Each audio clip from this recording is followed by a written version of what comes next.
To add a book to your own library catalog, go to your Destiny Back Office Manager, and we're going to go to Catalog and then Add Title. And you can search for that title by ISBN number. You can scan the ISBN on the back of the book.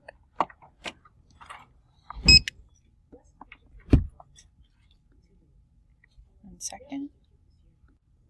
And look at your results list. If you see one with the red schoolhouse, choose that one first. And A+ is also fine to select. If there's a paperback copy or a difference in the copies, you want to maybe pay attention to that. And I would come over here. I already have this book, and so I would say Add Copies. And this is the same if you've never had a copy of this book in your library as well. So you'll need to add the barcode, the Caddo Parish School Library's barcode for that book. And it should be on the back of the book in the upper right-hand side.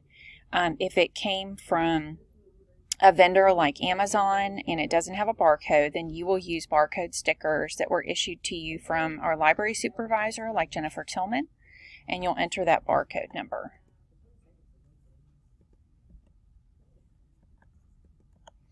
Next, you need to create the call number, and look at our materials or other items in your library to make sure that you are adding the call number consistently. So this would be FCAR.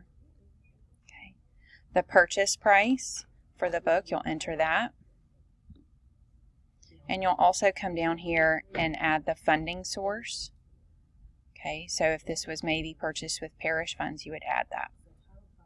When you're all finished, you'll say Save Copies, and that copy will be added to your library. It's also important that you do a little bit of processing on the inside of the book. We always write some information on inside the front cover, including the date we added this to our catalog, the funding source like parish or donated funds, the price of the book, and the call number. The book should be stamped with your school name on the bottom, the top, the side, and on page 17. In addition to adding the call number on the spine of the book.